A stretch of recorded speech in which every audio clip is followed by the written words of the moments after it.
O áudio que vocês vão ouvir agora é parte do podcast Xadrez Herbal.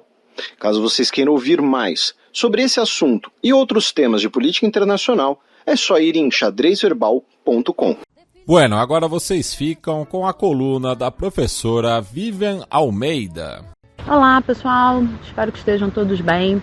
Hoje eu vou falar de 3 assuntos, 2 correlatos e um completamente fora, mas enfim, tudo se refere a bem-estar e desenvolvimento humano e social, então de alguma forma se conectam.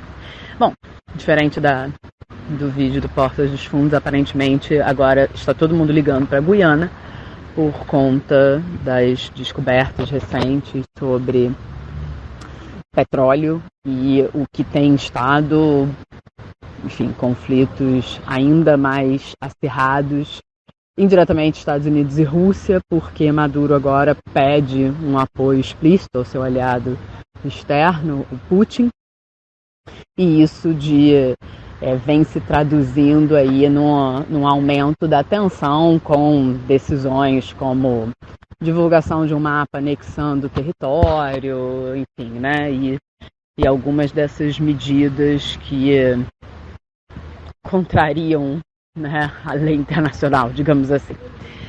Mas isso na verdade é uma introdução para que a gente pense sobre 2 aspectos, assim. Primeiro, o impacto que a descoberta ainda de combustíveis fósseis ela é o epicentro das disputas econômicas. Não sei se epicentro também pode ser exagerado, mas assim, ela ainda está ali bem no cerne de muitas das questões internacionais, muitos dos conflitos internacionais, porque ela ainda representa um poder econômico significativo, né? O que aconteceu com a Guiana foi um aumento do PIB desproporcional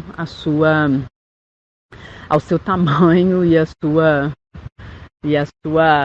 enfim, relevância no contexto mundial. A brincadeira que eu comecei, né, fazendo inicialmente, que contrário ao que aquela música do vídeo do Porta dos Fundos, né, F a Guiana, agora está todo mundo se preocupando com ela por conta do petróleo.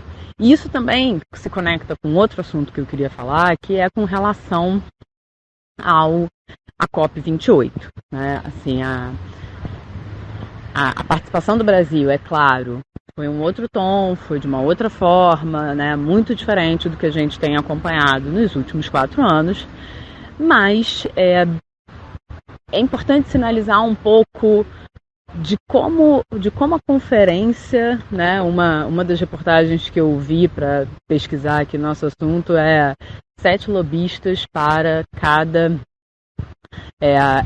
representante de povos originários na COP28.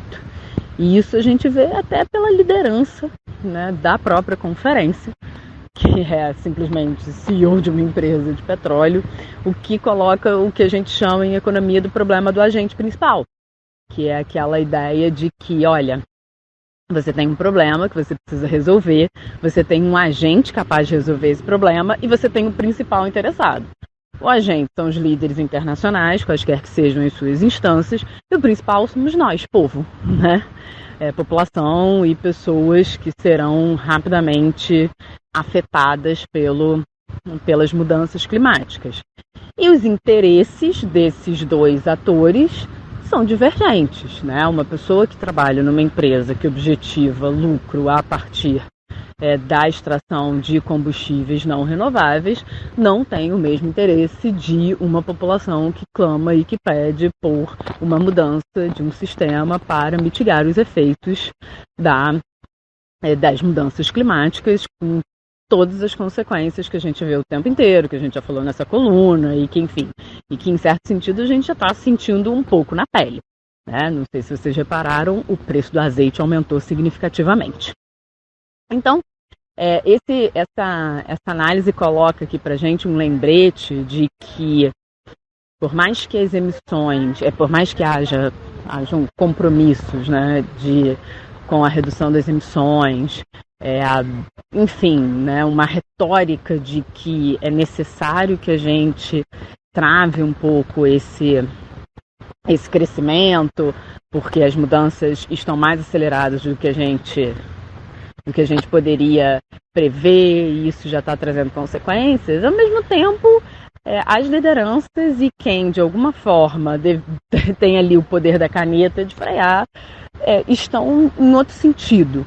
Tá? Em outro sentido, não necessariamente no sentido contrário de parar as discussões sobre redução das emissões, mas no sentido de que está ali tentando aliar seus próprios interesses, né? Como eu retomei aqui a ideia do problema do agente principal. Então isso era um pouquinho que eu queria trazer, né, ilustrativamente, como, enfim, né, a Guiana não à toa está em discussão, porque a gente está falando de petróleo, ao mesmo tempo em que o que a gente deveria era, pelo amor de Deus, o que a gente pode fazer para pensar em energias renováveis. Então isso era o que eu queria falar um pouquinho sobre essa parte. E o outro assunto, como eu disse, é completamente diferente, é sobre o resultado do PISA.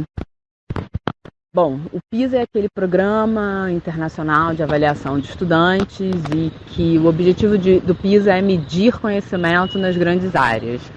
Línguas, ciências, matemática. Ele tem uma característica de questões que não são, enfim, aquela coisa do treinar para fazer uma questão, mas são questões que colocam o aluno para pensar em resolução de problemas, né, encontrar soluções. E qual é a importância desse PISA em especial? A importância desse PISA em especial é que ele foi o primeiro pós-pandemia. E por que eu queria trazer ele para vocês? Eu queria trazer ele para vocês por vários motivos. Assim. Primeiro, para a gente lembrar que a gente passou por uma pandemia. E muitas vezes a gente finge que não aconteceu, porque afinal de contas, né, já está todo mundo, enfim, vivendo a vida como antes e querendo esquecer esse trauma coletivo. Mas o fato é que as consequências aí estão. E por que eu falei que as consequências aí estão? As consequências aí estão porque os resultados foram catastróficos.